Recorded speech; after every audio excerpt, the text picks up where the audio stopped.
Hello, and welcome to another episode of ADULThings. So, for today's episode, I will be talking about job hopping. So, yung pilot episode is related with job hunting. This one would be regarding job hopping. So, as what I mentioned sa previous episode, I'm a job hopper myself and I'm proud of it. Okay? Just so you know. And the reason why I'm job hopping is for me to have better opportunities. And mind you guys, hindi po ako nagja-job hop dahil lang sa trip-trip lang. There are a lot of things to consider when you are job hopping. And for me, pinakauna na doon is, am I still learning something with this company? If I'm not, am I getting well compensated with this company? If I'm not having either of that, then that's the time that I would find another job. And the reason why is, for me kasi, if you would be stuck on doing the same thing repetitively without gaining any knowledge anymore, tapos you're not getting compensated pa ng yung tama talaga, yung livable na compensation, then what's the point of staying, diba? Kung madami namang ibang companies who would offer you a much better compensation or a much better growth. Kasi pinaka-importante yung growth whenever you are joining a company. Kasi may iba na parang, hindi, okay lang yan. Kasi yan naman yung dream company ko and such. What if yung task mo sa company na yon is paulit-ulit na halos mag-organize ka lang ng papers or ng files, tapos mag-print ka, mag-photocopy ka, tapos every day, yun at yun yung gagawin mo. Tingin mo ba tatagal ka dun sa work na yon for a year or more than a year? For me, no. Kasi, sa akin, kapag ka I'm not getting challenged anymore dun sa ginagawa ko, nawawala yung excitement kasi syempre, gamay mo na nga siya eh. Tapos, hindi ka na nagkakaroon ng bagong learnings. So, syempre, masustuck ka na lang sa ganun. Tapos, ang mangyayari pa is, syempre, the more na mas gamay mo na yung trabaho, the more na mas madali na lang for you tapusin. So, let's say, kung noon, nung una-una, natatapos mo siya after 4 hours. And then, nung nagamay mo na siya, 2 hours na lang. Tapos, kapag ka mas nagkaroon ka pa ng, alam mo yun, parang, syempre, pag everyday mo kasi siyang ginagawa, mas napapractice ka. So, mas nagiging madali lalo sa'yo yung task. And, kapag mas naging madali sa'yo yung task, mas malilesen yung time. And, dito kasi sa Philippines, kahit matapos mo yung task, let's say, kung noon, 8 hours, the whole day, yun lang yung ginagawa mo. Tapos, hanggang sa half day na lang, kaya mo na siyang tapusin, hindi ka naman pwedeng mag-out. So, anong gagawin mo dun sa 4 hours? Siyempre, matitenga ka. Tapos, paano kung dun sa 4 hours na yun, wala din namang binibigay sa'yo? E di, parang tunga ka lang doon. Tapos, syempre, hindi ka pwedeng magpalabas-labas kasi you're still getting paid. And siguro kung sa tamad, they would be fine with that. But I don't kasi feeling ko, ninanakawan ko yung company. Kasi I'm getting paid but I'm not doing something and they're also not giving me something to learn or to do. Tapos, at the same time, nasasayang yung oras ko. Kasi, instead na may pwede pa akong gawin, let's say, dun sa 4 hours na yun, sana, kung nakauwi na ako, I was able to do my grocery or makapaglinis man lang ako ng bahay and such. So, isa yun sa laging nagiging reason kapag nagjo-job hop ako. And, isa pang reason is mental health. Right now, very, very important na yung trabahong mahanap mo is hindi mako-compensate yung mental health mo. Kasi kahit gaano pa kalaki yung ibayad nila sa'yo, kung magiging affected naman yung mental health mo, parang para saan pa na mataas yung bayad nila sa'yo, 'di ba? Parang dun mo lang siya ipapambayad. Not even just the mental health, but overall health. And that's one thing na you should also consider. And for me, just like what I said dun sa previous podcast, job hopping gives me more opportunity rather than hinders me. Kasi when I started job hopping, hindi naman po ako yung 3 months to 6 months lang, guys. It usually takes me a year and a half. So, that's 18 months before ako mag-decide na do I want to leave or do I want to stay. And sometimes it would even go up to 2 years. So, imagine, tumagal ka ng ganun, tapos bigla kang aalis. And other companies think na kapag ka ganun, they would think bad of you.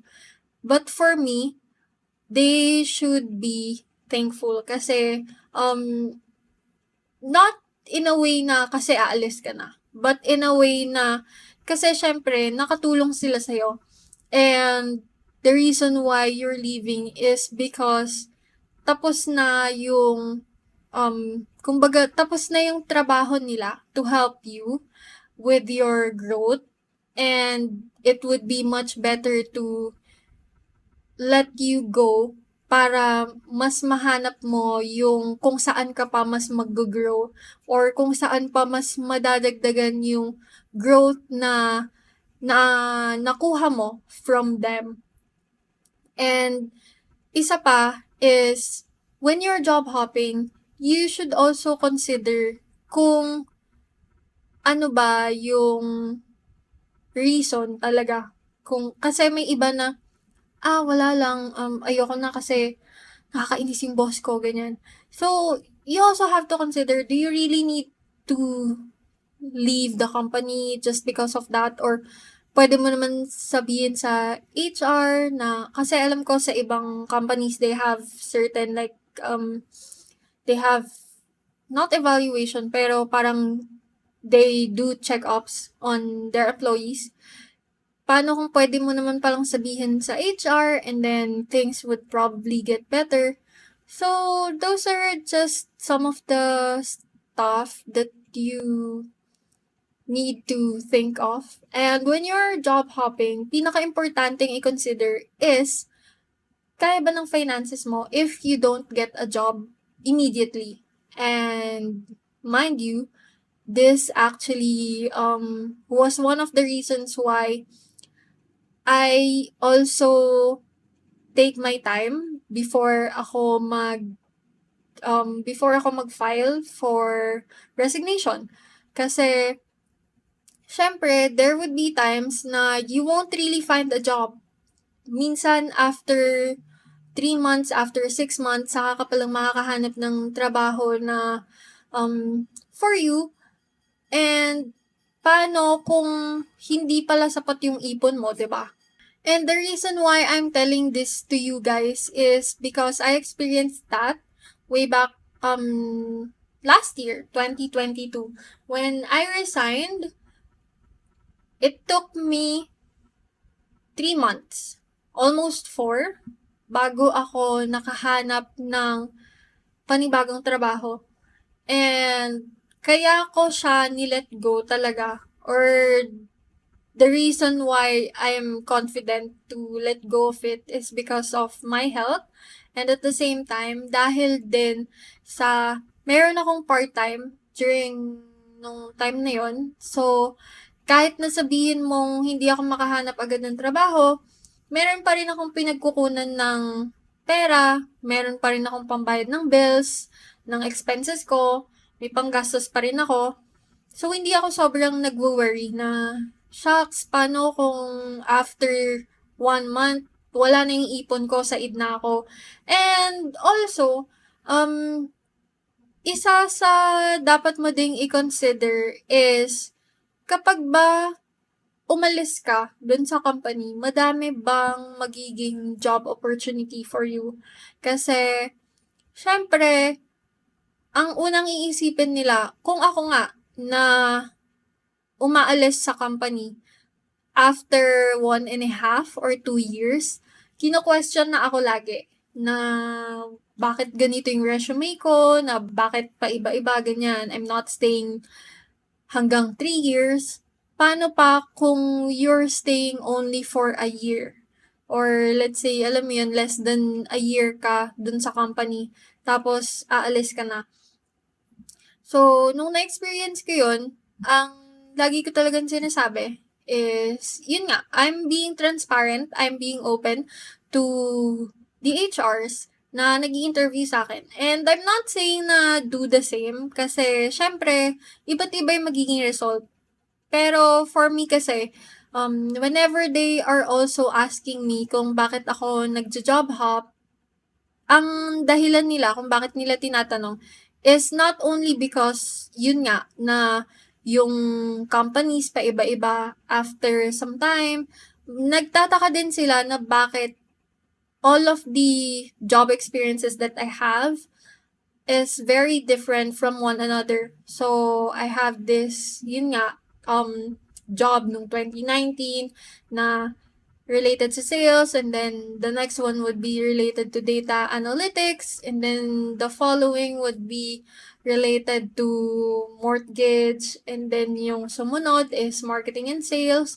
So, dun sila nagtataka na parang, bakit magkakaiba yung nagiging trabaho mo every after changing your job. And sinasabi ko talaga na that's because I tend to go kung saan may opportunity and kung saan ako ma-hire. Kasi I don't stick with one industry. Kasi for me, hindi ako master of something. That's one thing na lagi kong nire-remind sa iba. I'm a jack of all trades. I'm a master of none. Pero if you ask me something, if I know it, I would share it with you. Kahit na hindi ako ganun ka-confident, kung alam ko na tama naman or na-experience ko yung tinatanong mo or yung gusto mong malaman, I would share with you. And yun yung isa din sa nagiging competence ko is hindi ako just for one job. Pero at the same time, it's also one thing na nagiging struggle ko kasi for them, ang thinking nila is, yun nga, you're very indecisive. And whenever someone thinks na I'm being indecisive whenever I'm applying for a job, ang lagi kong rebut to them is the reason why I'm taking whatever job I'm given is because I know it would help me achieve yung dream goal ko talaga or yung dream job ko.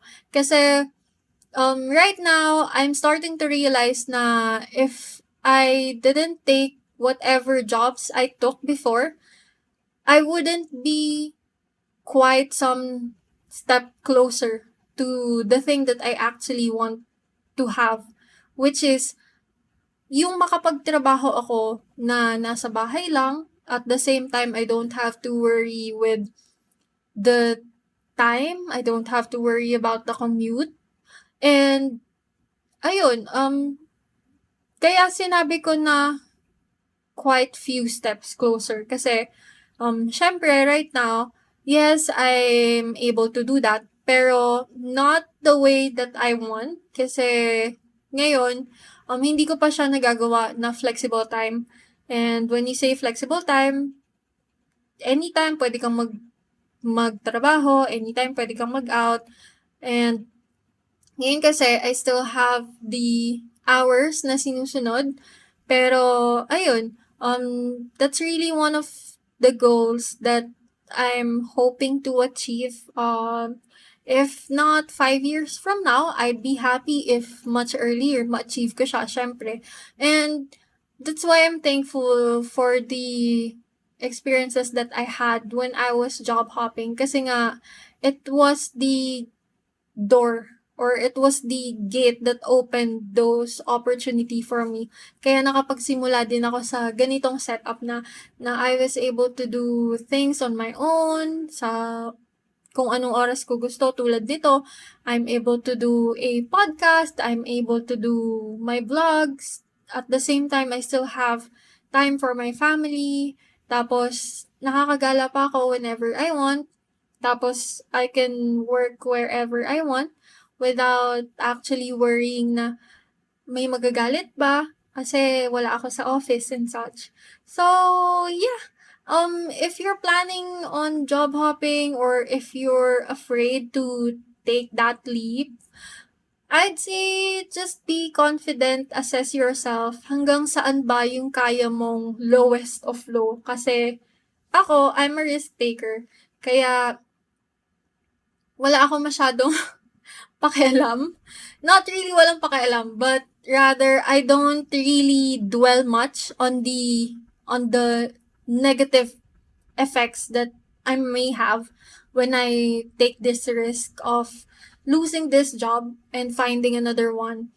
So, yun yung mga dapat na isipin mo before you actually take that leap. And yeah, that would be all for today. And if you're planning to do it, you're not, alam mo yun, you're not confident, you want to ask someone, or if you have any questions, actually, just hit me up on Instagram or message me on my Facebook. And yeah, if you like this podcast, share it with your friends. I would really, really, really appreciate it, guys.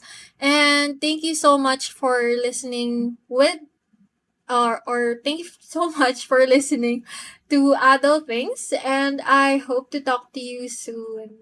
Bye, everyone.